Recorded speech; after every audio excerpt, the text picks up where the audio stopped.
أعوذ بالله من الشيطان الرجيم. بسم الله الرحمن الرحيم. الحمد لله الواحد الأحد الفرد الصمد الذي لم يلد ولم يولد ولم يكن له كفوا أحد. فطر الخلائق بقدرته ونشر الرياح برحمته وودد بالصخور ميدان أرضه. والصلاة والسلام والتحية والإكرام على حبيبه وخيرته حافظ سره ومبلغ رسالاته سيدنا ونبينا ومولانا أبي القاسم المصطفى محمد وآله الأطيبين الأطهرين الغر الميامين المنتجبين المنتحبين الذين أذهب الله عنهم الرجس وطهرهم تطهيرا. ورحمة الله على محبيهم وشيعتهم أجمعين ولعن الدائم على أعدائهم إلى قيام يوم الدين. وبعد. بسم الله الرحمن الرحيم. أطيعوا الله ورسوله ولا تنازعوا فتفشلوا وتذهب ريحكم واصبروا إن الله مع الصابرين. صدق الله العلي العظيم. اللهم صل على محمد. ارشاد ہے، رب العزت ہے، اطاعت کرو اللہ کی اور اللہ کے رسول کی،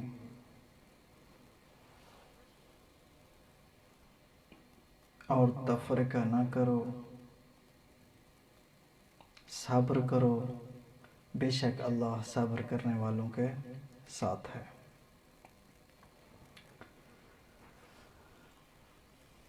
اور عرض کیا کہ اطاعت معرفت کے بغیر ممکن نہیں ہے اور واجب ہے ہر مسلمان پر کہ حیثیت مسلم کہ وہ رسول مکرم اسلام صلی اللہ علیہ وآلہ وسلم کی معرفت حاصل کرے جس قدر اس کے لیے ممکن ہے۔ تو آج کی مجلس میں سب سے پہلے آپ تمام برادران و خواہران و محترمین و بزرگان کی خدمت میں عرض تہنیت و تبریک ہے بمناسبت ولادت صادقین علیہم السلام، جو کہ شب ولادت ہے رسول مکرم اسلام، خاتم الرسل، افضل الرسل اور امام ششم، امام صادق صلوات اللہ وسلامہ علیہ۔ اور نہایت ہی شکر گزار ہوں امام بارگاہ کی انتظامیہ، بالخصوص جناب پروفیسر تاج خان اور ان کی انتظامیہ، اور اسی طرح جناب محمد حسنین خان صاحب کہ جو اپنے دم درہم قدم سخن امام بارگاہ اور اس کار خیر کو انجام دے رہے ہیں، اور ان کے اہلیہ، اور جناب خان حضور بخ خان صاحب، اور اسی طرح جناب امیر بخ خان صاحب، جناب فیاض خان صاحب، ماشاءاللہ آپ تمام مومنین بزرگوں کا تہ دل سے شکر گزار ہوں کہ حقیقت میں آپ لوگ اس گناہگار کے کندھوں کا بوجھ ہلکا کر رہے ہیں۔ یہ پروگرامز کوئی عام پروگرام نہیں ہیں، یہ جو ہم اہل بیت پیغمبر اور خود رسول مکرم اسلام صلی اللہ علیہ وآلہ وسلم کے جو پروگرام ہم کر رہے ہیں، اس میں حصہ ملاتے ہیں، اس میں مجالس سنتے ہیں، مجلس میں آتے ہیں، نیاز بناتے ہیں، امام بارگاہ کی ضرورتوں کو پورا کرتے ہیں، تو یہ نہایت ہی سعادت ہے۔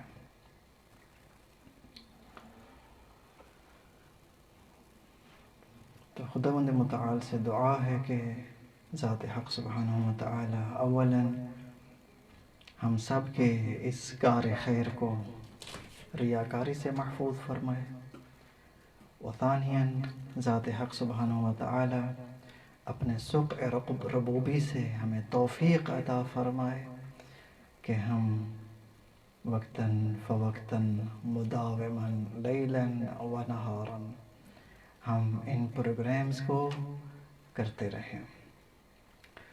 واقعاً توفیق ہے کہ اور جو نہائی دعا ہے کہ خداوند متعال ہمیں ان کی رضایت عطا فرمائے، رسول اللہ صلی اللہ علیہ وآلہ وسلم اور اہل بیت اطہار ہم سے راضی ہوں۔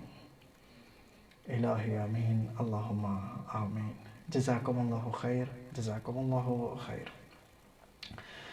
تو خوب گزشتہ مجلس میں عرض ہوا تھا، چونکہ وہ مجلس بمناسبت وفات جانسوز رسول مکرم اسلام صلی اللہ علیہ وسلم سے تھی، تو اس میں ایک تمہید مقدمتاً عرض کی، تو آج اسی موضوع کو مزید آگے بڑھاتے ہوئے کچھ گزارشات پیش کرنے کی سعادت حاصل کرنی ہے انشاءاللہ تعالی۔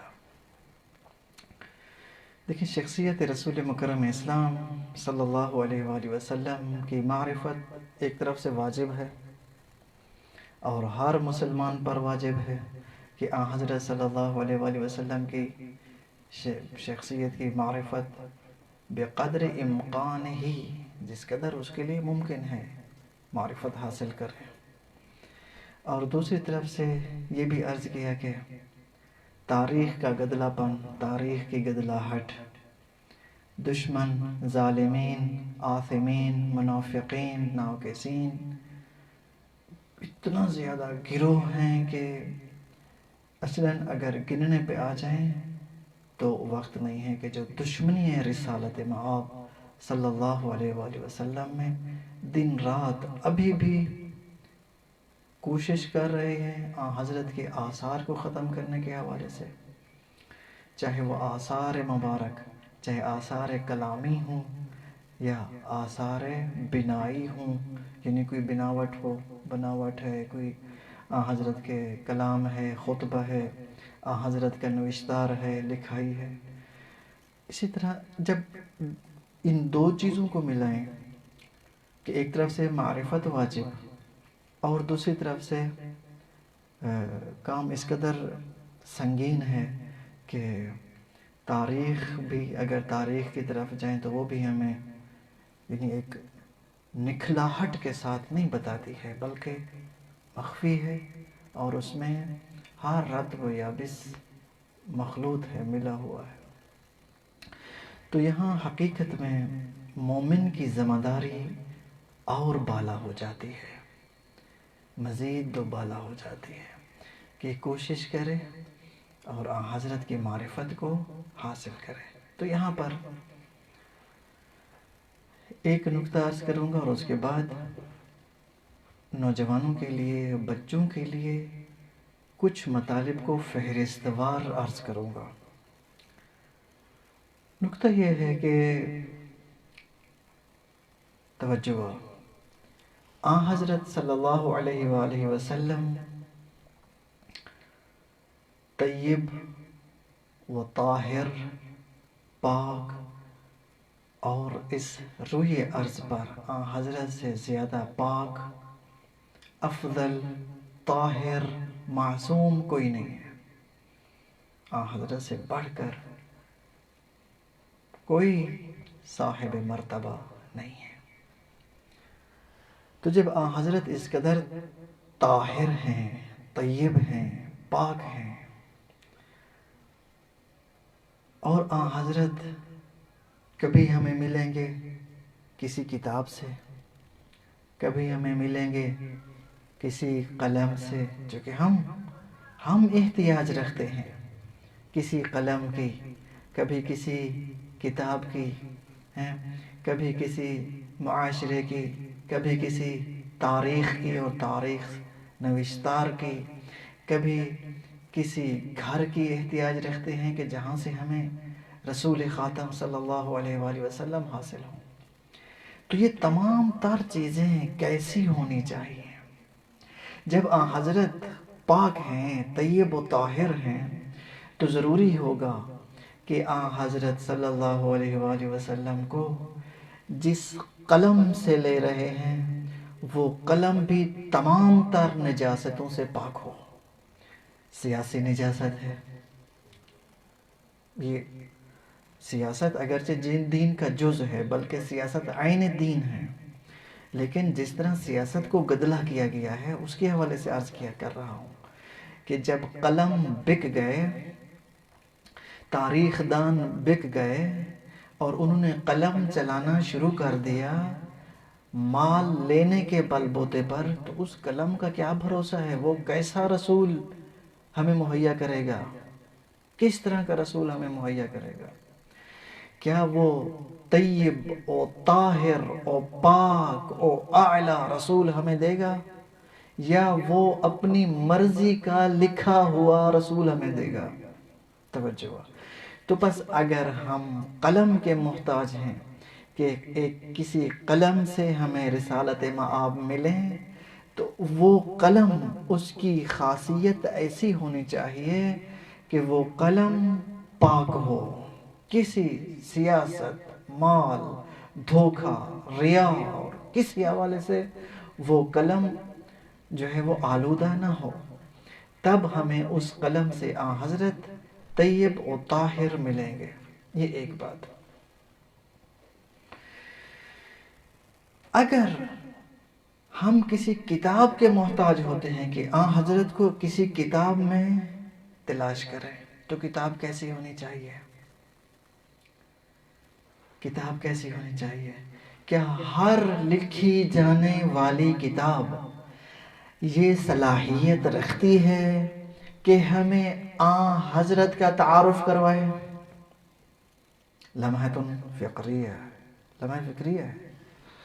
ہر لکھی جانے والی کتاب، ہر تصنیف و تالیف شدہ کتاب کیا یہ صلاحیت رکھتی ہے کہ ہمیں آن حضرت کی معرفی کروائے؟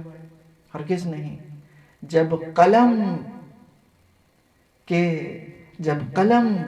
کے اندر ایک خصوصیت کا ملاحظہ کیا گیا ہے کہ طہارت ہونی چاہیے، طہارت شرط ہے، تو اسی طرح واجب ہے کہ وہ کتاب کہ جہاں سے ہم نے رسول مکرم اسلام صلی اللہ علیہ وآلہ وسلم کو سمجھنا ہے یا حاصل کرنا ہے یا حضرت کی معرفت حاصل کرنی ہے، وہ کتاب بھی پاک ہونی چاہیے، وہ کتاب بھی پاک ہونی چاہیے۔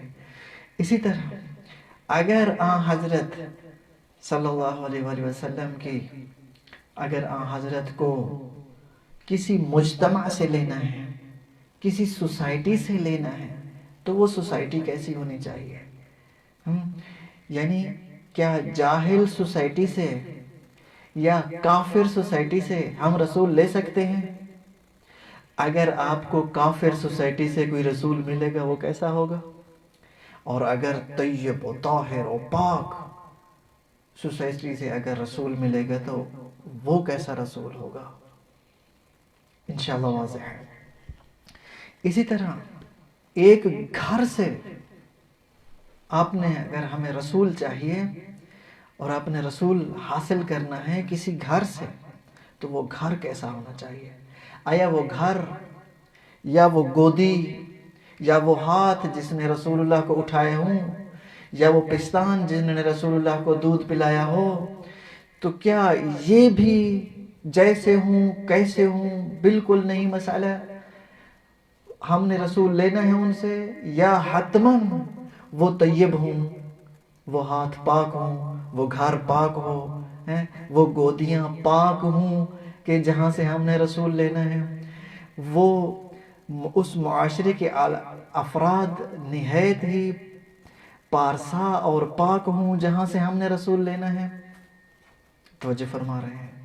تو حتماً ہمیں گھر کا بھی، وہ گھر کے جہاں سے رسول آ رہے ہیں، ہم نے رسول مل رہے ہیں، اگر رسول طیب و طاہر ہیں تو وہ گھر، وہ گودی، وہ سینہ، وہ کندھے، وہ شخصیات، وہ مجتمع پاک ہونا چاہیے، چاہے اگرچہ وہ چھوٹا سا مجتمع ہی کیوں نہ ہو، اگرچہ وہ چھوٹی سی ہی سوسائٹی کیوں نہ ہو۔ ہم نے ٹوٹلی عرب جاہلی کو تھوڑی دیکھنا ہے، ہمیں کیا اور ٹوٹل جو ہے سارے عرب جاہلی جو ہے ہمیں کیا سروکار ہے ان سے، ہم نے رسول کے معاشرے کو دیکھنا ہے، چونکہ جب یہ ہے کہ رسول اسلاب طاہرہ میں منتقل ہوتے رہے ہیں، وہ اسلاب طاہرہ، اور جب رسول کا تذکرہ کتب طاہرہ میں آیا ہے، وہ کتب طاہرہ، اقلام طاہرہ میں آیا ہے، وہ اقلام طاہرہ، ہمیں یہ چیزیں درکار ہیں۔ ان کو تلاش کرنے کے لیے ہمیں کوشش کرنی ہوگی، اور یہ چیز فقط نعرے لگانے سے حاصل نہیں ہوتی کہ ہم نعرے لگاتے رہیں یا رسول اللہ غلام ہیں، غلام ہیں، رسول کے غلام ہیں، اچھی بات ہے، لیکن ہمیں دن رات، دن ہے تو دن ہے، رات ہے تو دن ہے، کوشش کرنی ہوگی کہ حضرت صلی اللہ علیہ وآلہ وسلم کو منابع طاہرہ سے تلاش کریں، تاکہ ہمیں ملنے والا رسول اس پر دشمن کسی قسم کا دھبا تلاش نہ کر پائے۔ یہ ہماری قلم اور ہماری کتابوں کی نہایت ہی پستی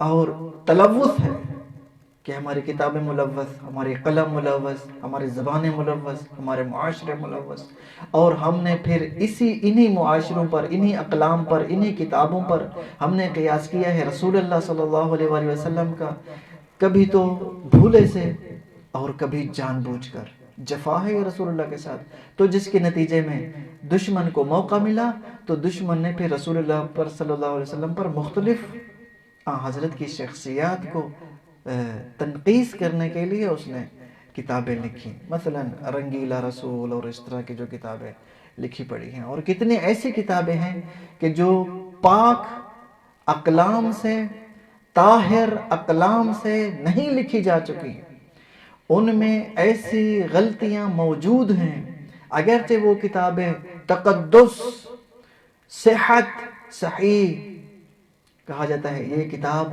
صحیح اور یہ کتاب مقدس، لیکن اس میں اتنی فاحش غلطیاں موجود ہیں کہ حضرت کے بارے میں کوئی پڑھنے والا نان مسلم بھی اندازہ لگا سکتا ہے کہ اور کہہ سکتا ہے کہ یہ ہے آپ لوگوں کا رسول۔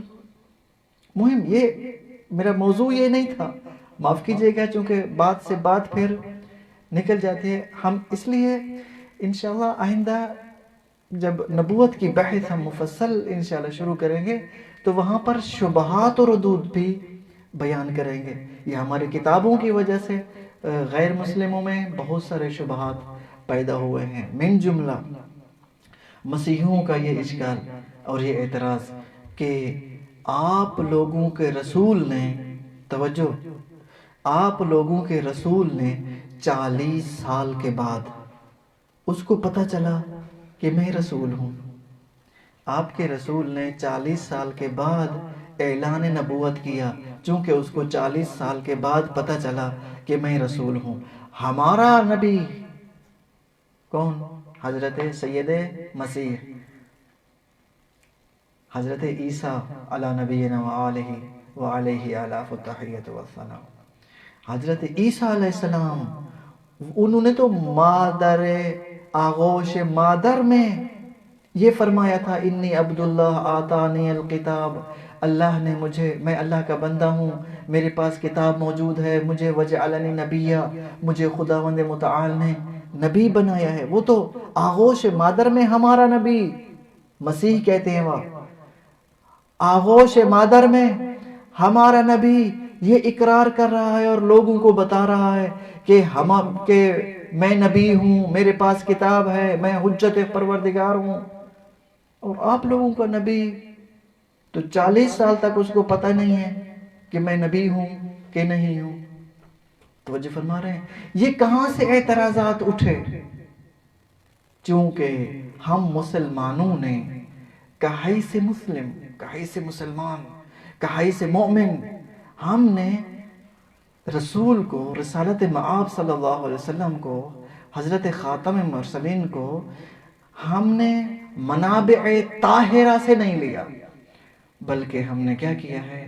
ہم نے بس اوقات سیاست کی زد میں، بس اوقات مال کے فشار میں، بس اوقات ہزارہ احتمالات کے تحت آ کر ہم نے کبھی کس جہت سے قلم اٹھایا، کبھی کس جہت سے بات کی، اور کبھی کس جہت سے جو ہے وہ کتاب لکھی، تو نتیجہ یہ ہوا کہ آج تقریباً غیر مسلم حضرت کی توہین بھی کر جاتے ہیں، اور ان کے اعتراضات بھی آج مسلمانوں پر موجود ہیں، اور وہ اعتراضات بھی وہ ہمیں اپنی یعنی مسلمانوں کی کتابوں سے دکھاتے ہیں کہ آپ لوگوں نے یہ لکھا ہے، آپ لوگوں نے، مسلمانوں نے یہ لکھا ہے۔ تو مہم ہمیں رسالت مآب ایسے منابع سے لینا ہوگا کہ جو منابع طاہر ہوں، چونکہ خود حضرت طیب و طاہر ہیں، تو ہمیں حضرت کو ایسے منابع سے لینا ہوگا جو طیب اور طاہر ہوں۔ اس کے علاوہ جو بڑا ظلم ہے وہ یہ کہ ہم نے جو طیب و طاہر ہمارے اقلام نہیں تھے، مثلا ایک عام انسان کا قلم تھا، اس نے اس کو تقدس کا رتبہ دیا، جو عام کتاب تھی اس کو صحیح اور تقدیس اور مقدس کا رتبہ دیا، لیکن وہ شخصیات کہ جن کے بارے ذات حق سبحانہ و تعالی نے قرآن مجید میں فرمایا ہے کہ انہوں نے ہمارے رسول اللہ کو پالا ہے، انہوں نے حضرت صلی اللہ علیہ وسلم کی پرورش کی ہے، تربیت کی ہے، ہاں غذا کا بندوبست کرتے تھے، کھانا ٹائم پہ دیتے تھے، بستر بچھاتے تھے، تو ظلم یہ ہے مسلمانوں کا، مسلمان اس گھر کو کافر کے علاوہ کوئی لفظ، کوئی نام نہیں دیتے۔ اس سے بڑی جفا ہو سکتی ہے مسلمانوں کی رسول اللہ کے ساتھ۔ تو مہم بہرحال جب اس طرح صورتحال ہے تو معرفت بھی واجب ہے، تو نہایت ہی کوشش کی ضرورت ہے تاکہ ہمیں شفافیت کے ساتھ رسالت مآب مل جائے۔ اب ہم آپ کی خدمت میں کچھ نکات عرض کیے دیتے ہیں کہ چونکہ متواتر بچوں کے، نوجوانوں کے سوالات رہتے ہیں کہ ہم رسول اللہ کے بارے میں جاننا چاہتے ہیں، تو ہم کس ترتیب سے رسول اللہ کی معرفت حاصل کریں؟ نہایت ہی اچھی کوشش ہے، نہایت ہی اچھی کوشش ہے۔ دیکھیں ہر کوئی اس کام کی طرف، بالخصوص اس معرفت کی طرف، چونکہ یہ کار عبادت ہے، ہر کسی کے بس میں اور ہر کسی کی قسمت میں یہ کام نہیں ہے کہ وہ حضرت صلی اللہ علیہ وآلہ وسلم کی معرفت حاصل کرنے کی کوشش کرے، یا حضرت صلی اللہ علیہ وسلم کے فرامین کو سننے کی کوشش کرے، یا حضرت صلی اللہ علیہ وآلہ وسلم کے بارے میں کوشش کرے کہ منابع طاہرہ کہاں ہیں، کون سے ہیں کہ جہاں سے ہم حضرت کو حاصل کریں۔ تو مہم وہ فہرست ہم ابھی بیان کیے دیتے ہیں۔ دیکھیں رسول مکرم اسلام صلی اللہ علیہ وسلم جب خود فرماتے ہیں کہ کنتو نبیا و آدم بین الماء والطین، میں اس وقت بھی نبی تھا جب آدم علیہ السلام مٹی اور پانی کے درمیان تھے، یعنی خلقت آدم ابھی تک نہیں ہوئی تھی اور آن حضرت صلی اللہ علیہ وآلہ وسلم نبی تھے۔ تو یہاں سے ہم ایک عنوان کھول سکتے ہیں، ایک عنوان لے سکتے ہیں، آن حضرت صلی اللہ علیہ وآلہ وسلم فی عالم الارواح، آن حضرت فی عالم الارواح، عالم ارواح میں آن حضرت، یعنی عالم ارواح میں آن حضرت جب نبی تھے تو حتماً لسان طاہر، پاک زبان نے، جس طرح آن حضرت نے خود بیان فرمایا ہے، اسی طرح آن حضرت کی اہل بیت نے بھی کچھ اس بارے میں بیان کیا ہوگا کہ آن حضرت جب عالم ارواح میں تھے تو آن حضرت کس طرح ذات حق سبحانہ و تعالیٰ کی تسبیح و تقدیس و تحلیل فرمایا کرتے تھے۔ اسی طرح یہ پہلا پوائنٹ۔ اس کے بعد رسالت مآب صلی اللہ علیہ وآلہ وسلم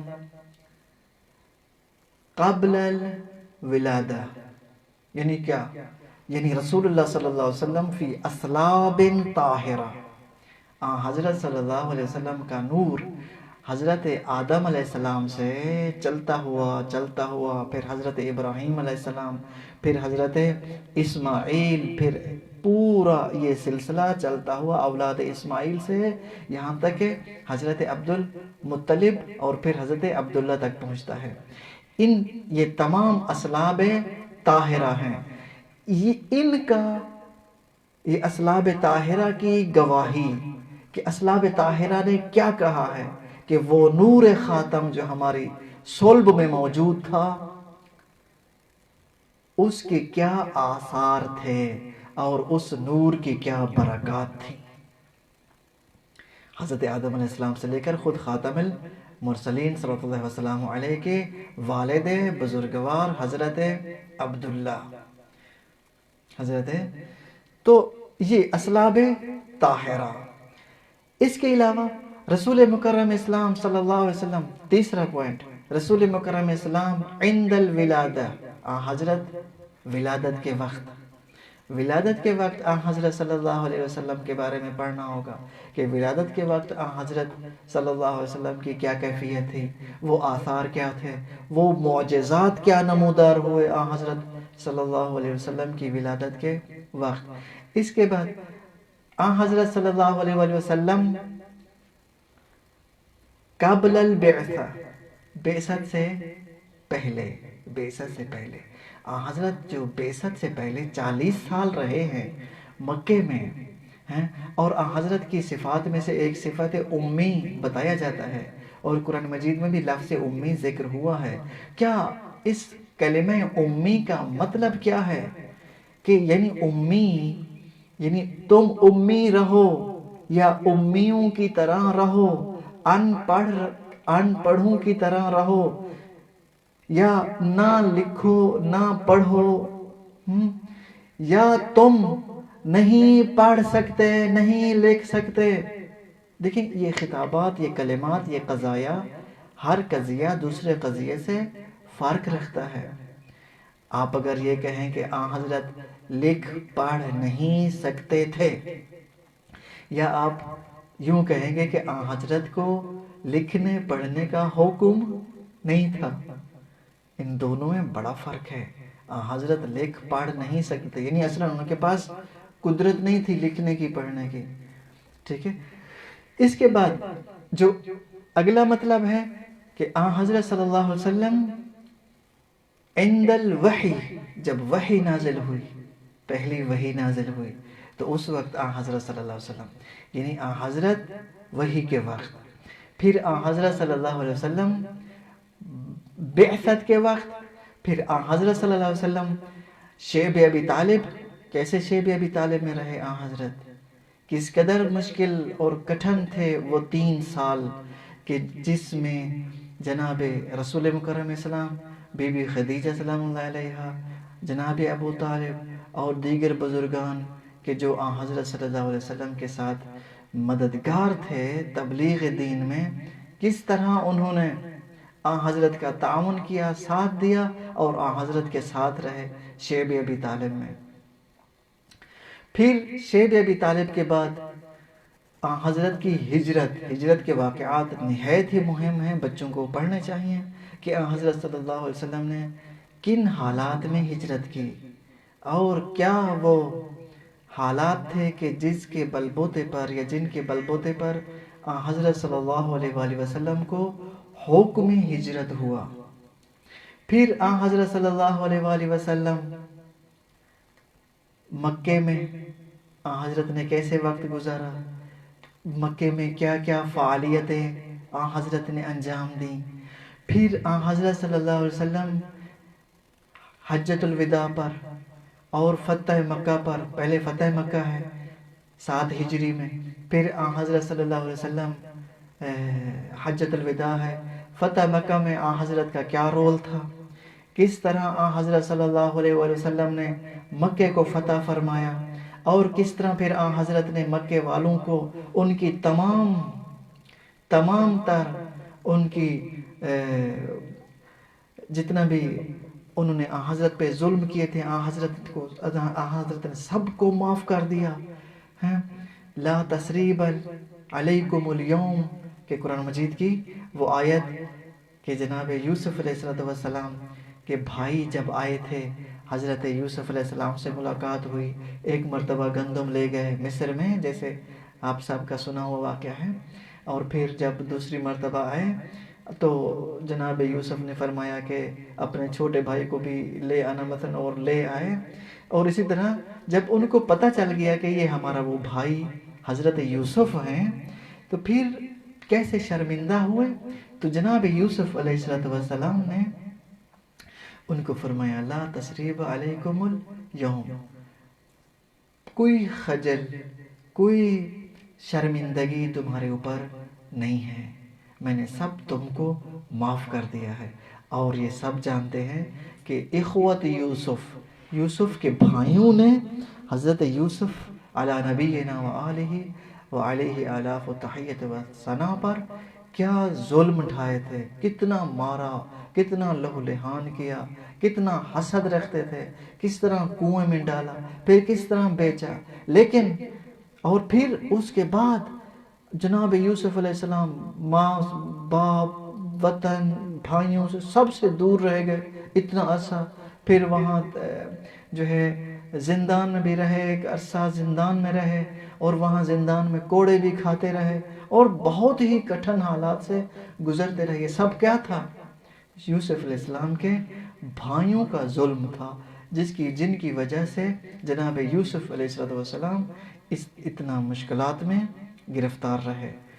لیکن دیکھیں جناب یوسف علیہ السلام کی وسعت قلبی کہ جو ہی آئے ہیں بھائی اور انہوں نے کہا، اور وہ مایوس ہو گئے ہیں، ان کو پتہ چل گیا کہ یہ ہمارا وہ بھائی یوسف ہے، تو جناب یوسف علیہ السلام نے فرمایا ہے لا تثریب علیکم اليوم، آیت ہے قرآن مجید میں وہ کہ تمہارے اوپر کوئی شرمندگی نہیں ہے، میں نے سب تم کو معاف کر دیا ہے۔ اسی طرح فتح مکہ مہم ہے، فتح مکہ کو پڑھنا چاہیے، اور فتح مکہ پہ کون کون مسلمان ہوا، کس کس نے اسلام قبول کیا فتح مکہ پر، چونکہ حضرت صلی اللہ علیہ وسلم کی فتح عظیم تھی، تو پھر حضرت صلی اللہ علیہ وسلم نے کس طرح مکے والوں کو معاف کر دیا، وہ مکے والے کہ جو حضرت پہ اتنا ظلم کرتے رہے اور کرتے تھے، کس طرح حضرت نے ان کو معاف کر دیا۔ یہ درس ہے حضرت کا ہم سب کے لیے کہ ہمارے اوپر تھوڑی سی کہیں سے مشکل پیش آتی ہے، کسی آدمی کی طرف سے تھوڑا سا ظلم ہمیں شائبہ ہوتا ہے کہ فلاں ہمارے اوپر ظلم کر رہا ہے، تو کس طرح ہم تہاجم کرتے ہیں، کس طرح ہم جو ہے وہ رپلائی کرتے ہیں، کس طرح ہم رد عمل کرتے ہیں، جبکہ رسول مکرم اسلام نے کس طرح بڑی آسانی سے معاف فرما دیا۔ اور یہ معاف فرمانا یہ حضرت کی ابرز صفات میں سے ہے۔ اور یہ حمیدہ صفات میں سے ہے. اور ہم نے اگر حضرت صلی اللہ علیہ وسلم کی سیرت پہ چلنا ہے تو ہمیں بھی یہ صفت بالخصوص معاف کر دینے والی بھی اپنانی پڑے گی. اس کے علاوہ فتح مکہ کے بعد حضرت صلی اللہ علیہ وسلم کا حجۃ الوداع کہ کس طرح حضرت نے حج کی تیاری کی، نہایت مہم ہے. حضرت نے کس طرح حج کی تیاری کی اور کس انداز سے چلے، پھر کیسے گئے اور حج کیا، اور پھر حج سے واپس آئے، اور پھر کیسے حج پہ خطبات القاء فرمائے ہیں، بالخصوص خطبہ غدیر بھی ہے. اور اس کے بعد جب حضرت واپس آئے پھر مدینے میں رہے تو مدینے کی حضرت کے ساتھ حضرت کی زندگی، اور پھر اپنی اہل بیت اطہار کے ساتھ اور مدینے والوں کے ساتھ حضرت کا آخری دنوں میں رویہ، اور پھر اگلا جو ایک نہایت ہی پوائنٹ آتا ہے کہ مسلمانوں کی رسول مکرم اسلام صلی اللہ علیہ وسلم کے فرامین پر عمل نہ کرنا، بالخصوص جناب اسامہ بن زید کے لشکر سے واپس آ جانا، اور حضرت کا آزار ہونا، حضرت کو تکلیف ہونا. پھر حضرت کی وفات اگرچہ پچھلے مجالس میں کچھ بیان ہوئی ہے. پھر اس کے بعد حضرت صلی اللہ علیہ وسلم کی وفات کے بعد کے حالات نہایت ہی مہم ہیں. تو یہ تمام موضوعات ہم کہاں سے لیں گے؟ ان اکثر موضوعات کو قرآن مجید نے خود اکثر بیان فرمایا ہے، اور خود لسان مبارک رسول مکرم اسلام اور خود جناب رسول مکرم اسلام کی اہل بیت اطہار سے بھی یہ مطالب نہایت ہی درخشندہ الفاظ میں ملے ہیں. تو جو ہم نے پہلا پوائنٹ دیا ہے حضرت صلی اللہ علیہ وسلم عالم ارواح میں، تو ہم کوشش کرتے ہیں لسان طاہر پاک زبانوں سے ہم کوشش کرتے ہیں کہ ہم کچھ تبرکن تیمنن ہم یہاں پر کچھ روایات کو ذکر کریں کہ رسول مکرم اسلام صلی اللہ علیہ وسلم کس طرح تھے عالم ارواح میں. عالم ارواح میں رسول مکرم اسلام کس طرح تھے. دیکھیں ہم نے کتاب چائس کی ہے جس کا نام ہے کتاب الکافی، کافی محمد ابن یعقوب کلینی. شیعوں کے پاس تشیعوں کے پاس 4 کتابیں ہیں، اور لکھنے والے جو ہیں مصنفین ان کو کہا جاتا ہے محمدون ثلاثہ، 3 محمد ہیں. ایک ہیں ان میں سے بزرگ تر ہیں جناب محمد ابن یعقوب کلینی.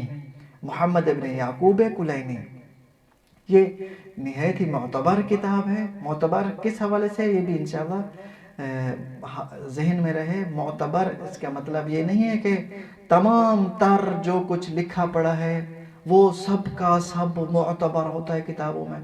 اس طرح کی کوئی بات نہیں ہے. کتاب معتبر ہے یعنی کیا مطلب؟ یعنی لکھنے والا بھی معلوم ہے، اور یہ کتاب تواتر کے ساتھ ہم تک پہنچی ہے، اور لکھنے والی شخصیت برجستہ شخصیت ہے. ٹھیک ہے، تو یہاں سے ہم کچھ ائمہ طاہرین علیہ السلام کی روایات کو پڑھتے ہیں کہ حضرت صلی اللہ علیہ وآلہ وسلم کا خود ائمہ طاہرین نے کس طرح تعارف کروایا ہے. یہ ہے ابواب التاریخ. ابواب التاریخ کتاب کافی جلد نمبر 1. باب مولد النبی و وفات النبی، رسول پاک صلی اللہ علیہ وآلہ وسلم کی ولادت کا باب. تو یہاں پر پہلی روایت ہے محمد ابن یحییٰ عن احمد ابن محمد عن ابن فضال عن عبداللہ ابن محمد بن اخی حماد الکاتب عن الحسین ابن عبداللہ قال قلت لأبی عبداللہ علیہ السلام کان رسول اللہ صلی اللہ علیہ وآلہ وسلم سید ولد آدم فقال کان واللہ سید من خلق اللہ.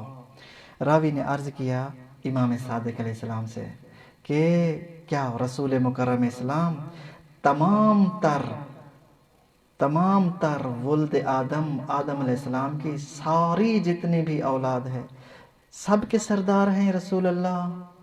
تو جواب میں امام صادق علیہ الصلوۃ والسلام فرما رہے ہیں واللہ قسم بخدا سید من خلق اللہ، بلکہ نہ فقط اولاد آدم علیہ السلام بلکہ تمام مخلوق پروردگار، تمام مخلوق پروردگار، چاہے وہ آدم علیہ السلام کی اولاد ہیں یا آدم علیہ السلام کی اولاد نہیں ہیں، حتیٰ فرشتگان جناب رسالت مآب سب کے سردار ہیں۔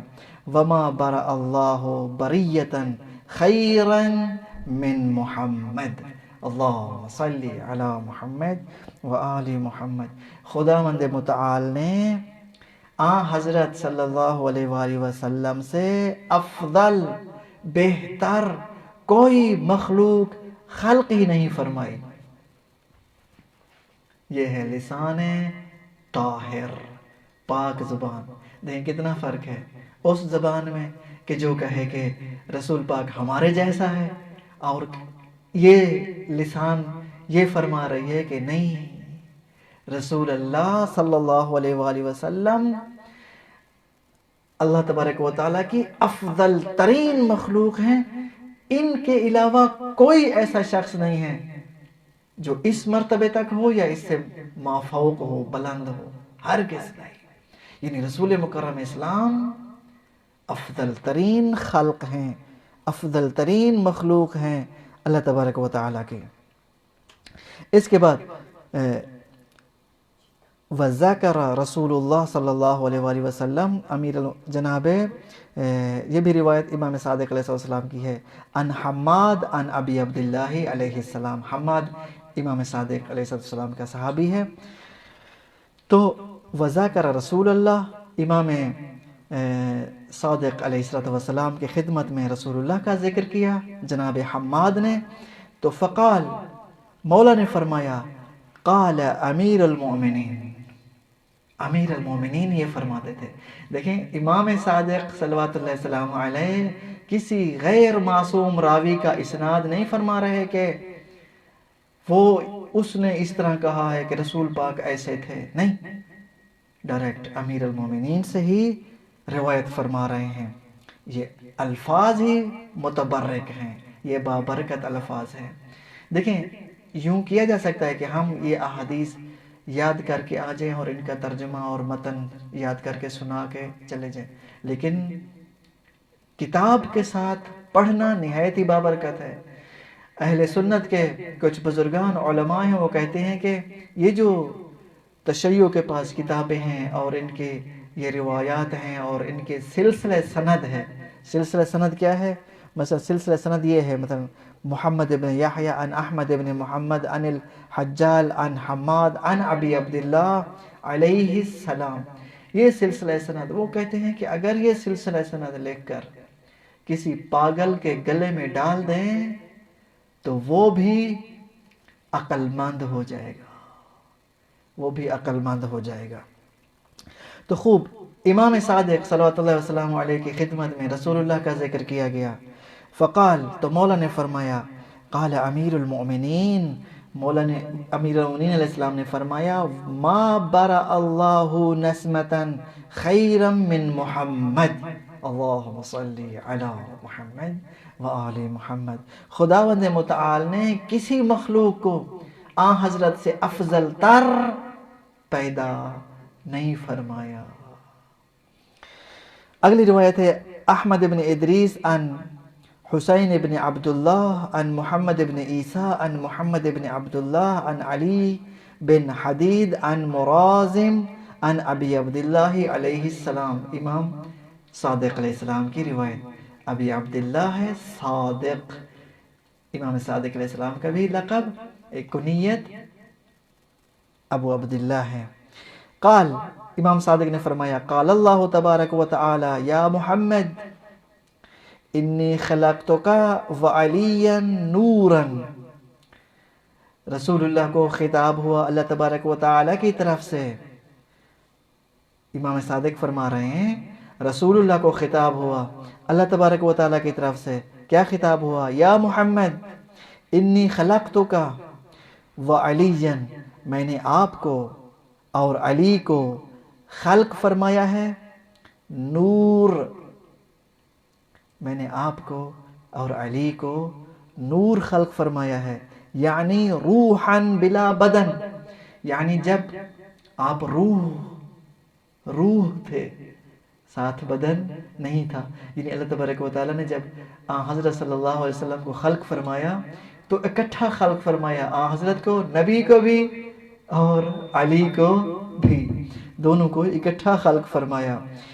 بلا بدن قبل ان اخلق سماواتی و ارضی و عرشی و بحری. رسول اللہ کو خطاب ہوا، اے محمد صلی اللہ علیہ وسلم، میں نے تمہیں خلق فرمایا اور علی کو خلق فرمایا نور کی حالت میں، جبکہ بدن ساتھ نہیں تھا. قبل اس کے کہ میں آسمان کو خلق کرتا، زمین کو خلق کرتا، اپنے لیے عرش کو، یعنی ابھی تک عرش پروردگار بھی نہیں تھا کہ جب اللہ تبارک و تعالیٰ نے اس نور کو خلق فرمایا. اب دیکھیں اس روایت سے یہ لگا ہے کہ یہ چیز ملی ہے اس روایت سے کہ رسول اللہ اور مولا علی کو نور کی شکل میں اکٹھا خلق کیا گیا ہے، اور ابھی تک عرش پروردگار بھی نہیں تھا، اور ابھی تک کوئی سمندر نہیں تھا، کچھ نہیں تھا. فلم تزل تحللنی، اے رسول، اے محمد صلی اللہ علیہ وسلم، آپ ہماری تسبیح کرتے تھے، تمجید کرتے تھے، تحلیل کرتے تھے. تحلیل یعنی لا الہ الا اللہ، لا الہ الا اللہ. وہ نور رسالت ہمیشہ تسبیح کرتا تھا، لا الہ الا اللہ، لا الہ الا اللہ. ثم جمعت روحیکما، پھر میں نے تم دونوں کے نور کو، روح کو جمع کر دیا، اکٹھا کر دیا. پھر کیا ہوا؟ فجعلتہما واحدا، نبی کا نور اور علی کا نور علیحدہ علیحدہ خلق ہوا، پھر دو کو اکٹھا کر دیا گیا. فکانت، پھر اکٹھی حالت میں بھی وہ نور میری تسبیح کرتا تھا، میری تقدیس کرتا تھا، میری تحلیل کرتا تھا. ثم قسمتها اثنتین، پھر میں نے اس نور کو تقسیم کر دیا دو میں. وقسمت اثنتین ثنتین، پھر دو کو دو میں پھر تقسیم کر دیا تو چار ہو گئے. تو جو چار ہو گئے ان میں سے ایک محمد صلی اللہ علیہ وسلم ہے، ایک علی ہے، ایک حسن ہے اور ایک حسین ہے. پھر اس کے بعد ثم خلق اللہ فاطمہ من نور، پھر خداوند متعال نے اپنے نور سے جناب فاطمہ سلام اللہ علیہا کو خلق فرمایا. ثم خلق اللہ فاطمہ من نور ابتدأها روحا بلا بدن ثم مسحنا بیمینہ فافضى نورہ فیہا. اگلی روایت ہے، قال سمعت ابا جعفر، امام باقر علیہ السلام کی روایت ہے، ان ابی حمزہ، جناب ابو حمزہ روایت کرتے ہیں امام باقر علیہ السلام سے کہ مولا فرما رہے تھے اور میں نے سنا، یقول اوحى اللہ تعالی، خدا نے وحی بھیجی، الی محمد، رسول اللہ کی طرف وحی بھیجی اور فرمایا، انی خلقتک ولم تک شیئا، آپ کچھ نہیں تھے اے رسول، اے محمد، آپ کچھ نہیں تھے، میں نے آپ کو خلق فرمایا. وَنَفَخْتُ فِيكَ مِن رُوحِي، اور میں نے اپنی روح تمہارے اندر پھونکی، کرامتاً منی اکرمتک بہا، اور میں نے تمہیں یہ کرامت دیتے ہوئے، یہ فضیلت دیتے ہوئے اپنی روح دی. یہ مسلمانوں کو سوچنا چاہیے کہ روح پروردگار کیا ہمارے جیسی ہے؟ کیا ہم جب رسول اللہ کو کہتے ہیں کہ رسول اللہ ہمارے جیسا ہے تو کیا روح پروردگار ہمارے جیسی ہے؟ یعنی نور پروردگار ہمارے جیسا ہے؟ نفخت فیک من روحی، میں نے اپنی روح تمہارے اندر پھونکی، کرامتاً منی، چونکہ میں نے تمہیں سب سے فضیلت اور با فضیلت بنانا تھا. حین اوجبت لک الطاعة علی خلقی، چونکہ میں نے اپنی مخلوق پر تمہاری طاعت کو واجب کرنا تھا. جمیعاً، تمام مخلوق پر، کوئی مخلوق ایسی نہیں ہے، یعنی چاہے حضرت آدم علیہ السلام ہوں تو بھی حضرت جناب آدم علیہ السلام پر بھی حضرت کی اطاعت واجب ہے. اور روایات موجود ہیں کہ حضرت صلی اللہ علیہ وسلم کی وجہ سے اور حضرت کے نور کی وجہ سے جناب آدم مسجود ملائکہ ٹھہرے. فمن اطاعک فقد اطاعنی، جس نے تیری اطاعت کی. اطاعت رسول عرض کی ہے لمبے لمبے کیک کاٹنوں میں نہیں ہیں، لمبے لمبے راستوں تک چراغاں کرنے سے اطاعت رسول نہیں ہے. تلاش کیجئے مسلمانوں رسول اللہ کی اطاعت کو، تلاش کیجئے کہ کیسے ہم نے رسول اللہ کی اطاعت کرنی ہے. فمن اطاعک فقد اطاعنی، اے رسول جس نے تیری اطاعت کی اس نے میری اطاعت کی. فمن عصاک فقد عصانی، جس نے تیری معصیت کی، جس نے تیری نافرمانی کی اس نے میری نافرمانی کی.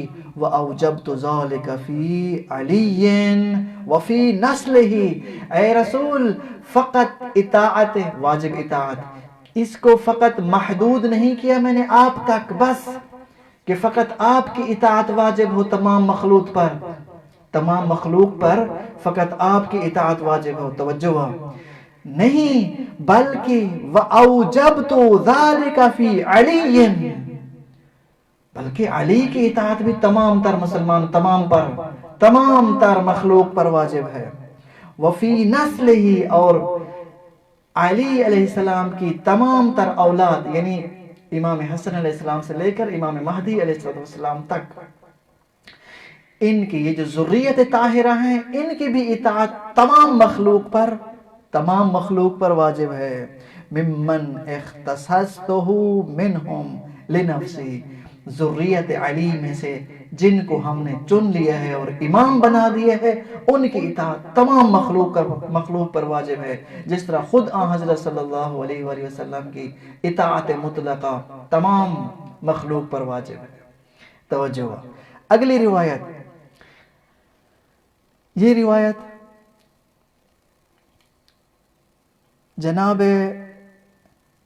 راوی کہتا ہے کہ میں امام کاظم علیہ السلام کے خدمت میں موجود تھا اور وہاں پر بات ہوئی شیعوں کے حوالے سے. تو وہاں پر جو ہے وہ فقال یا محمد ان اللہ تبارک و تعالی لم یزل متفردا، خداوند متعال واحد تھا، احد، کوئی اس کے ساتھ نہیں تھا اور کوئی اس کا شریک نہیں تھا. ثم خلق محمدا وعلیا وفاطمہ، پھر خداوند متعال نے، یعنی اللہ تھا اور کوئی نہیں تھا، پھر خداوند متعال نے رسول اللہ کو خلق فرمایا، علی مولا کو خلق فرمایا اور فاطمہ زہرا سلام اللہ علیہا کو خلق فرمایا. فَمَكَثُوا، توجہ، فَمَكَثُوا أَلْفَ دَهْرٍ. اب دہر کتنا ہوتا ہے، زمانہ کتنا ہوتا ہے، یہ بحث ہے. فَمَكَثُوا أَلْفَ دَهْرٍ، 1000 دہر یہ عبادت پروردگار کرتے رہے. کون؟ مولا علی، رسول اللہ، مولا علی اور بی بی فاطمہ زہرا سلام اللہ علیہا. ثم خلق جمیع الاشیاء، پھر اس کے بعد اللہ تبارک و تعالی نے اشیاء کو خلق فرمایا. فاشہدہم خلقہا وَأَجْرَى طَاعَتَهُمْ عَلَيْهَا، پھر اللہ تبارک و تعالی نے اپنی مخلوق کو، یوں ترجمہ کروں، اپنی مخلوق کو یہ شخصیات دکھائیں اور اپنی مخلوق کو یہ فرمایا کہ ان کی اطاعت تمہارے اوپر واجب ہے. رسول پاک کی اطاعت واجب ہے، مولا علی کی اطاعت بھی واجب ہے اور بی بی فاطمہ کی اطاعت بھی واجب ہے. امام کاظم کی روایت ہے، وہ امام کاظم علیہ السلام کی روایت ہے. وَفَوَّدَ أُمُورَهَا إِلَيْهِمْ، اور لوگوں کے امور کو بھی اللہ تبارک و تعالی نے انہی کے سپرد فرما دیا. اگلی روایت ہے، چونکہ حضرت صلی اللہ علیہ وسلم کے مقام عالم ارواح کے حوالے سے، ان بعد قریش قال لرسول اللہ صلی اللہ علیہ وآلہ وسلم، بعد قریش نے رسول اللہ سے یہ سوال کیا، بأي شيء سبقت الانبیاء، کون سی چیز ہے کہ اے رسول، یا رسول اللہ، کون سی چیز ہے جس کی وجہ سے آپ تمام انبیاء سے افضل ہو گئے ہیں؟ قریش نے سوال کیا رسول اللہ سے، یا رسول اللہ، کون سی ایسی چیز ہے جس کی وجہ سے آپ تمام تر انبیاء سے افضل ٹھہرے، اور پھر آپ کو آخر میں مبعوث کیا گیا، یعنی آخر میں آپ تشریف لائے اور آپ خاتم الرسل ٹھہرے؟ قال، تو فرمایا، انی کنت اول من آمن بربی، سب سے پہلا وہ شخص کہ جس نے اللہ تبارک و تعالیٰ کی وحدانیت کا اقرار کیا تھا تمام تر انبیاء میں سے، وہ میں تھا۔ تمام تر انبیاء سے پہلے جس نے ذات حق سبحانہ و تعالیٰ کی وحدانیت کا اقرار کیا وہ میں تھا۔ وَأَوَّلُ مَنْ أَجَابَ حِينَ أَخَذَ اللَّهُ مِيثَاقَ النَّبِيِّينَ وَأَشْهَدَهُمْ عَلَىٰ أَنفُسِهِمْ، سورہ مبارکہ آل عمران آیت نمبر 81 اور سورہ مبارکہ اعراف آیت نمبر 172 کہ اللہ تبارک و تعالیٰ نے جب خلق فرمایا تمام انسانوں کو، اور وہ یہ انسان جو ہے کس شکل میں تھے، اور وہاں پر جو ہے وہ اللہ تبارک و تعالیٰ نے جب فرمایا الست بربکم، کیا میں تم سب کا رب نہیں ہوں؟ تو رسول اللہ فرما رہے ہیں کہ انا اول نبی قال بلا، سب سے پہلا میں تھا نبیوں میں سے بھی جس نے یہ کہا بلا یا اللہ۔ جو ہی ندا آئی اللہ تبارک و تعالیٰ کی طرف سے، کیا میں تمہارا رب نہیں ہوں، تو انبیاء میں سے سب سے پہلا میں تھا جس نے کہا ہاں یا اللہ، ہاں یا اللہ، بلا۔ فسبقتہم بالاقرار باللہ، تو خدا کے اقرار وحدانیت کی وجہ سے میں سب سے افضل ہوا۔ اگلی روایت ہے قال حماد عن مفضل قال قلت لأبي عبد الله عليه السلام كيف كنتم حيث كنتم في الأذلة، اذلہ یعنی سائے میں آپ لوگ کیسے تھے؟ راوی سوال کرتا ہے کہ اذلہ وہ سایہ جو خلق آدم علیہ السلام سے پہلے، خلق آسمان و زمینوں سے پہلے تھا، کیسے آپ تھے، آپ وہاں پر کیسے تھے؟ فقال یا مفضل کن عند ربنا لیس عنده احد غیرنا، اے مفضل، ہم اپنے اللہ تبارک و تعالیٰ کے پاس تھے اور دوسرا کوئی نہیں تھا، ہم اللہ تعالیٰ کے ہاں تھے اور دوسری کوئی مخلوق نہیں تھی۔ فی ذلت خضراء نسبحہ ونقدسہ، ہم اللہ تبارک و تعالیٰ کی تسبیح کرتے تھے اور اللہ تبارک و تعالیٰ کی تقدیس کرتے تھے۔ سبوح قدوس رب الملائکۃ والروح ونہللہ، ہم اللہ تبارک و تعالیٰ کی تحلیل یعنی لا الہ الا اللہ، لا الہ الا اللہ، یہ تحلیل ہے۔ یہ تسبیحاں جو ہیں جس طرح پڑھتا جا رہا ہوں، یہ تسبیح مومن کے لیے نہایت ہی مستحب ہے کہ ان تسبیحوں کا ذکر کرتا رہے، بجائے اس کے کہ ادھر ادھر کی باتیں کریں، ادھر ادھر کے خرافات، اس کی بات اس کی بات اس تک، نہ، یہ تسبیحاں پڑھیں، لا الہ الا اللہ، لا الہ الا اللہ، سبوحا قدوس، سبوحا قدوس، رب الملائکۃ والروح، رب الملائکۃ والروح، یہ یعنی ان نورانی شخصیات کی تسبیح ہیں۔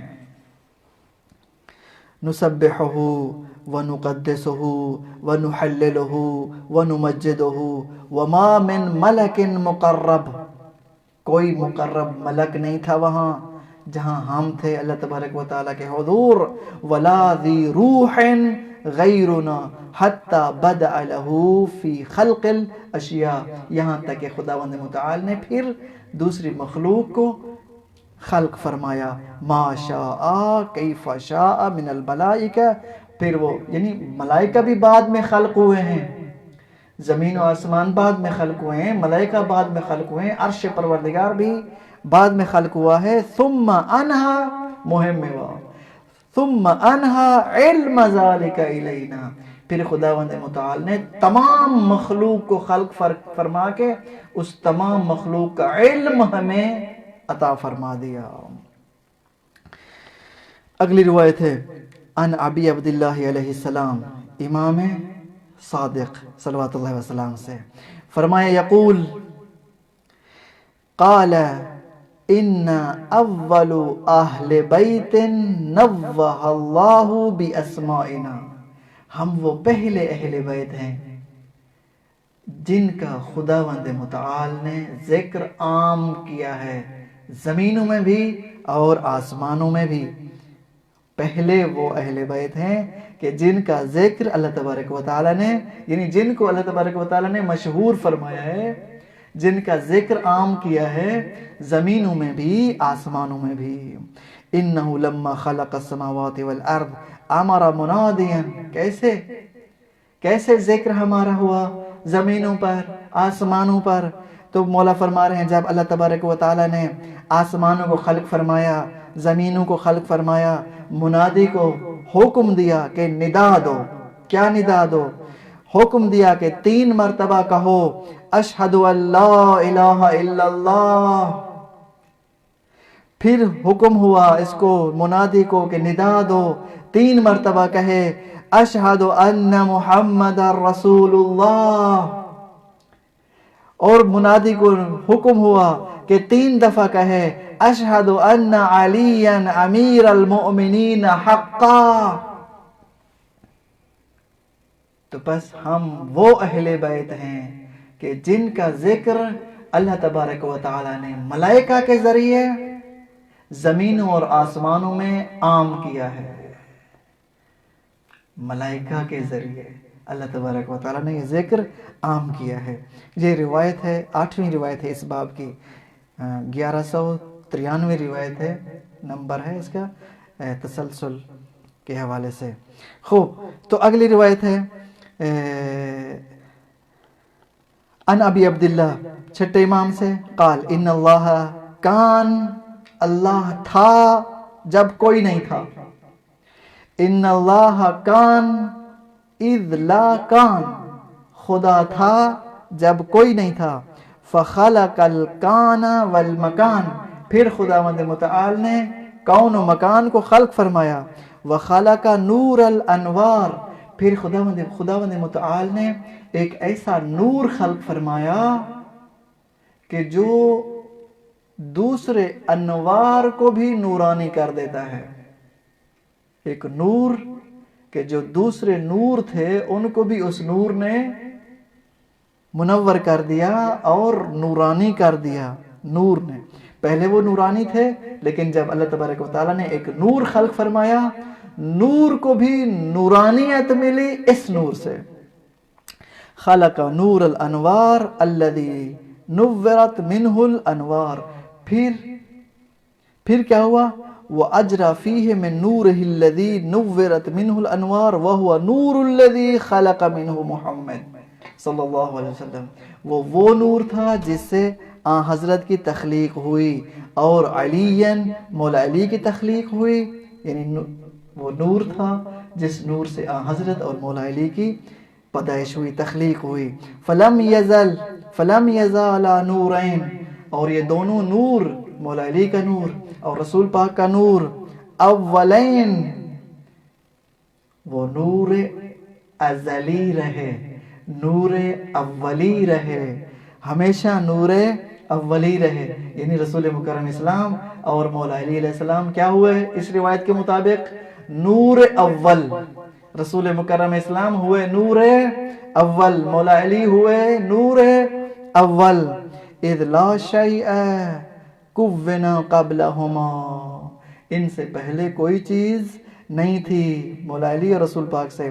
فلم یزالا یجریان طاہرین مطہرین، اور یہ دونوں نور پاک رہے، فی الاسلاب الطاہرہ، پاک صلبوں میں رہے، حتی افترقا فی اطہر الاطہرین یا اطہر الطاہرین، یہاں تک کہ یہ دو نور پھر آ کے تقسیم ہو گئے اطہر الطاہرین، طاہرین میں سے پاک صلب میں۔ وہ کون سی صلب ہے؟ فی عبداللہ و ابو طالب، جناب عبداللہ، ائمہ طاہرین، لسان نورانیت جناب عبداللہ کو بھی صلب طاہر سے تعبیر کر رہی ہے، جناب ابو طالب کو بھی صلب طاہر سے تعبیر کر رہی ہے، جبکہ مسلمان کا کیا عقیدہ ہے کہ یہ طاہر، یہ پاک نہیں تھے، نعوذ باللہ، یہ حتی مسلمان بھی نہیں تھے، نستجیر باللہ۔ تو اس باب میں بہت ساری اور بھی روایات ہیں کہ جو اس چیز پہ دلالت کرتی ہیں کہ کچھ نہ تھا، اور حضرت صلی اللہ علیہ وسلم اور مولا علی علیہ السلام اور بی بی زہرا سلام اللہ علیہا کا نور مبارک تھا۔ اسی طرح ان کی اطاعت واجب ہے، رسول اللہ کی اطاعت واجب، مولا علی کی اطاعت واجب، بی بی فاطمہ کی اطاعت واجب، اور امام حسن علیہ السلام سے لے کر جناب امام زمان عجل اللہ تعالی فرجہ شریف تک اطاعت ان کی واجب۔ تو اس باب میں متعدد احادیث موجود ہیں کہ جن کو مومنین کوشش کریں، ان کا مطالعہ کریں۔ کل چونکہ روز ولادت ہے، آج شب ولادت ہے، کل روز ولادت ہے رسول پاک کا، روزہ مستحب ہے، چونکہ کچھ اعمال ہیں نہایت ہی اہمیت کے حامل ہیں، ان میں سے ایک رسول پاک صلی اللہ علیہ وسلم کے روز ولادت، روزہ رکھنا نہایت ہی مستحب ہے، غسل کرنا، غسل مستحب ہے، غسل مستحب ہے، اور یہ غسل اس کے بہت فضیلت ذکر ہوئی ہے۔ اس کے علاوہ حضرت کی زیارت ہے، مفاتح الجنان میں موجود ہے، اور دیگر زیارت کی کتابوں میں بھی موجود ہے کہ حضرت صلی اللہ علیہ وسلم کی قبر مطہر کی طرف رخ کر کے زیارت پڑھی جائے۔ مومنین سے التماس ہے کہ ان اعمال حسنہ اور مستحبہ کو انجام دیں اور ہمیں بھی دعاؤں میں یاد رکھیں۔ والسلام علیکم ورحمۃ اللہ وبرکاتہ، وصلی اللہ علی سیدنا محمد وآلہ الطاہرین، اللہم صلی علی محمد وآل محمد وعجل